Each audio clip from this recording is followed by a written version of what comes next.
नमस्कार, बहुत स्वागत आपका। आप देख रहे हैं द न्यूज, आपके साथ मैं सृष्टि मिश्रा। बीजेपी की आंधी देखकर पश्चिम बंगाल में ऐसा लग रहा है, जो बीजेपी कह रही है कि मुर्शिदाबाद में चुनावी रैली में ऐसा कुछ कहा सीएम ममता बनर्जी ने कि साफ झलक रहा है इससे कि तुष्टीकरण की राजनीति हावी है। आपको बता दें इस वक्त की बड़ी खबर, पश्चिम बंगाल की मुख्यमंत्री ममता बनर्जी, आपको पता होगा किसकी राजनीति करती हैं।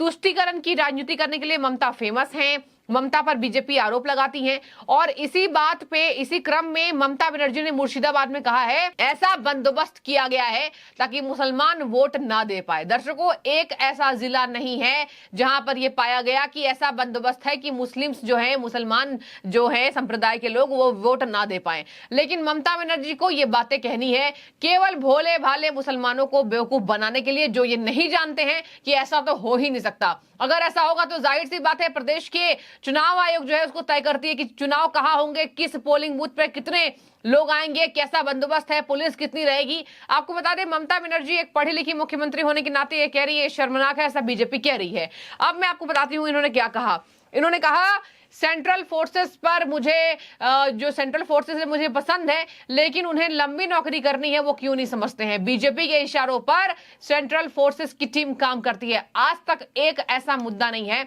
जब ममता ने सेंट्रल फोर्सेस पर आरोप ना लगाए हों। ममता का हर बार का यह आरोप है कि सेंट्रल फोर्सेस काम नहीं करती हैं और आती है तो केवल और केवल हमारे राज्य को डिस्टर्ब करने के लिए आती हैं। बीजेपी के भेजे हुए लोग होते हैं। एनआईए पर, एनएसजी पर, नेशनल सिक्योरिटी गार्ड पर, जो अभी वहां पश्चिम बंगाल गई थी पता लगाने के लिए कि क्या क्या जखीरे प्राप्त हुए हैं शेख शाहजहां के करीबी से, जिस तरीके से उसने विदेशी हथियार रखा था, एनएसजी की टीम गई थी और भारी मात्रा में विदेशी हथियार जखीरे को बरामद किया गया था। पश्चिम बंगाल में दो राजनीति चल रही है। एक बीजेपी हमलावर है कि यहां पर आतंकवाद बढ़ रहा है, और पश्चिम बंगाल में ममता के पास दो टॉपिक है, यूसीसी और यहां पर एनआरसी, सीए, इन सब को लेकर ममता हमलावर है। उन्होंने कहा है कि मुसलमान जो है वो वोट देकर हज करने जाएं। देखिए, एक अट्रैक्ट अलग अलग करना अपने वोटर्स को, लेकिन इतना नहीं करना चाहिए जिससे ये पता लगाया जा सके कि साफ तौर पर ममता बनर्जी घबराई हुई है और वोट की राजनीति के कारण कि मुझे ज्यादा वोट मिले मुस्लिम्स का, ये बातें कहती नजर आ रही है। আবু তাহের অর্থাৎ এমপি ইলেকশনে যারা জিতলে বিজেপি বিদায় নেবে ভোটার লিস্ট, ভোটার ইভিএম এ তার নম্বর হচ্ছে 1। ও জিতলে আমরা বিজেপিকে দেশ থেকে বিদায় দিতে পারবো। আর রিয়াজ যে আমার এখানে দাঁড়িয়েছে ভগবানগোলা বিধানসভা কেন্দ্রে, ওর চিহ্ন হচ্ছে 3। তাহলে 1 2 বাদ দিয়ে দিন, 1 2 3 বিজেপিকে বিদায় দিন, 1 2 3 1 3 তৃণমূলকে ভোট দিন, 1 আর 3 মাথায় রাখবেন। লোকসভা 1 এই কেন্দ্রে, মুর্শিদাবাদ যে মুর্শিদাবাদ লোকসভা কেন্দ্রে, আর বিধানসভায় ওর চিহ্ন হচ্ছে 3। দুজনকেই ভোটে জেতান, মানুষের কাজে এরা আপনাদের সাহায্য করবে। অনেকে হয়তো বলতে পারে আবু তাহের অসুস্থ। আপনারা জানেন ছেলেটা প্রায় মরেই গিয়েছিল। 6 মাস হাসপাতাল থেকে জীবনটাকে লড়াই করে ওর মনের জোরের জন্য আমি ওকে টিকিট দিয়েছি। বলেছে না দিদি আমি পারবো। আমি বললাম তো শরীর আবার খারাপ হয়ে যাবে। বলল না আপনি চিন্তা করবেন না, আমি ঠিক মানুষের সাথে থাকবো, আমি পারবো, আপনি যেমন পারেন আমিও পারবো। ঠিক আছে। অনেক কষ্ট করে ওকে টিকিট দেওয়া হয়েছে, অনেক চিন্তা ভাবনা করে। নিশ্চয়ই আপনাদের আশীর্বাদের ছোঁয়া, আপনাদের দোয়া নিশ্চয়ই ওর ওপর থাকবে। আমি এটুকু বলে বলবো, জয় হিন্দ, বন্দে মাতরম, खुदा हाफिज, इंशाल्लाह। देखिए, एक बार मैं आपको बताती हूँ कि इन्होंने क्या क्या कहा। इन्होंने कहा कि बंदोबस्त ऐसा है, जबकि ऐसा कोई फोर्स ने ऐसे बंदोबस्त नहीं किया कि मुस्लिम्स अपने बूथ पर वोट ना दे पाए। उन्होंने बोला कि हज यात्री हज करने जाएं उससे पहले वोट देकर जाएं, अपना वोट दीजिए और हज जाइए। यानी कि यहाँ दिखा रही है ममता बनर्जी कि मैंने ही हज यात्रियों को भेजा है, मैंने ही बंदोबस्त किया है। आपको बता दें हज यात्रियों के लिए प्रधानमंत्री की स्पेशल योजना है और ममता बनर्जी उसको कभी बोलती नजर नहीं आती। उन्होंने कहा जिले में ऐसा करने का बीजेपी प्रयास कर रही है। इसके साथ सुनिए, उन्होंने यूसीसी यानी कि यूनिफॉर्म सिविल कोड पर भी बोला और उन्होंने एनआरसी सीए पर भी बोला। उन्होंने कहा यूसीसी से हिंदुओं को भी कोई फायदा नहीं है, ये केवल बरगलाने की कोशिश हो रही है। उन्होंने बोला, मुद्दा उठाते हुए पश्चिम बंगाल की ममता ने जमकर करारा हमला बोला प्रधानमंत्री पर। कहा यूसीसी से हिंदुओं को बेवकूफ बनाया जा रहा है। अल्पसंख्यक बहुल क्षेत्रों में बैक टू बैक रैलियों को संबोधित करते हुए ममता बनर्जी ने भाजपा के मतदान के शुरुआती चरणों में हार के डर से विभाजनकारी राजनीति का सहारा लेने का आरोप लगाया है। आपको बता दें, उन्होंने प्रधानमंत्री पर प्रचार मंत्री होने का दावा किया। कहा कि प्रधानमंत्री नहीं है, वो प्रचार मंत्री हैं।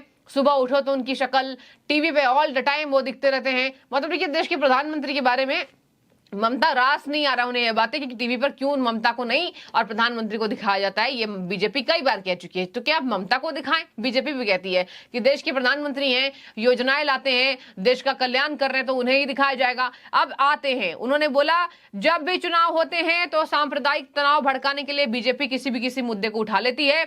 इस बार वे कॉमन सिविल कोड की बात कर रहे हैं और प्रचार कर रहे हैं एक विशेष समुदाय के खिलाफ है। बार बार मुसलमानों को भड़काने का काम अपने बड़े स्तर से, सोचिए सीएम है वो, हर जगह रैली कर रही हैं, हर जगह ताबड़तोड़ रैलियां हो रही हैं, ज्यादातर अल्पसंख्यक बाहुल्य क्षेत्रों में हो रहा है। और वहां पर जाकर केवल एक बात कि एक धर्म के खिलाफ है यूसीसी, एक धर्म के खिलाफ है सीए, एनआरसी। और ममता बनर्जी ने इन्हीं तीनों मुद्दों को लेकर हमलावर किया है, बीजेपी पर तंज कसा है और कहा है कि मुझे सेंट्रल फोर्सेस की टीम पसंद है, लेकिन वो बीजेपी के हित में काम न करें, उन्हें लंबी नौकरी करनी है। बीजेपी ने 26,000 नियुक्तियां रद्द कर दी, इतनी बेरोजगारी होने के बावजूद भी। और देखिए, हाईकोर्ट ने 26,000 नियुक्तियां रद्द कर दी थी, जिसके बाद से ममता हमलावर है। और ये मामला 2016 का था, 2016 का था। अब मैं आपको बता दूं, उन्होंने कहा इसमें हिंदुओं का कोई भला नहीं होगा। देश भर में भाजपा विरोधी भावनाएं बढ़ रही हैं। पहले और दूसरे चरण के मतदान में, दर्शकों आपने देखा होगा, पहले और दूसरे चरण के मतदान में जो प्रतिशत आए हैं उस पर ममता हमलावर है। कह रही हैं कि मतदान के बाद स्पष्ट हो गया है कि भाजपा 2 चरणों में बुरी तरीके से हार रही है, बाकी के बचे चरणों में भी भाजपा को हम हराएंगे। 5 चरण और बचे हुए हैं। लेकिन अब आते हैं पश्चिम बंगाल के वोट परसेंट पर। देखिए, 5 सर्वे सामने आए हैं, आज तक से लेकर एबीपी से लेकर हर सर्वे ये कह रहा है कि पश्चिम बंगाल में कांटे की टक्कर है।